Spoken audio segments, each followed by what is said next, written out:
Hey darlings, welcome back to sisterhood diaries day 3. మా చెల్లి అయితే ఈ రోజు నాకు టిఫిన్ వేసింది అనమాట. చూసారా, పెసరట్టు వేస్తుంది. దాన్ని ఎంతసేపు తిప్పిందో చూడండి. తిప్పి తిప్పి తిప్పి ఇప్పుడు కేసింది. మా చెల్లి మీ అందరికీ అయితే హాయ్ చెప్పేస్తుంది. బయట అయితే పెద్ద వర్షం పడుతుంది. మేమైతే ఇంట్లో వేడి వేడిగా మొక్కజొన్న పొత్తు తింటూ యూనో ఫ్లిప్ ఆడుతూ బాగా ఎంజాయ్ చేస్తున్నాం. అండ్ ఇందులో మా చెల్లి అయితే మిస్ అయింది మళ్ళీని. బయట అయితే వర్షం పడుతున్నా మేము ఆ రైన్ ని కూడా ఎంజాయ్ చేస్తూ మా చెల్లి దగ్గరికి వెళ్ళాం అనమాట.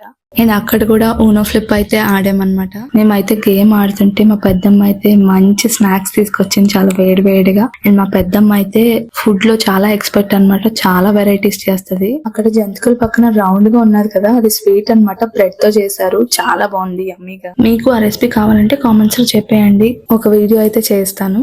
అలా గేమ్ ఆడుతుండగా మా చెల్లిని చూసి నేను ఎందుకు నవ్వుతున్నాను మీకు చెప్తాను ఇప్పుడు. పాప మా చెల్లికి ఏం అర్థం కావట్లేదు నేను ఎందుకు నవ్వుతున్నాను.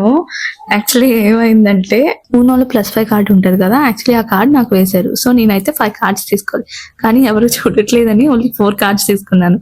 అయిపోయింది. నెక్స్ట్ మా చెల్లి అసలు కాన్సన్ట్రేటెడ్ గా ఆడుతుందో లేదో, అసలు దానికి గుర్తుందో లేదో అని చెప్పి ఇప్పుడు ఎవరి టర్న్ అని అడిగింది. అయితే నీదే అని చెప్పాం. సో +5 కార్డ్ చూసి నేను 5 కార్డ్స్ తీసుకోవాలా అని చెప్పి పాప మా కార్డ్ దానికి వేయకపోయినా 5 కార్డ్స్ తీసేసుకుంది తెలియకుండా. సో అది చెప్పగానే మా చెల్లి మమ్మల్ని అందరినీ తిట్లు. గేమ్ కూడా ఎందుకు సడన్ గా మధ్యలో ఆపేసాము, నాకు రీజన్ గుర్తులేదు. నన్ను చీట్ చేశారు కదా, సో అందుకే చూసారా గేమ్ కూడా మధ్యలో ఆగిపోయిందని. అండ్ అలాగైతే డే 3 కూడా ఎండ్ చేసాము. And this is the end of the video. Stay tune for next video. Bye.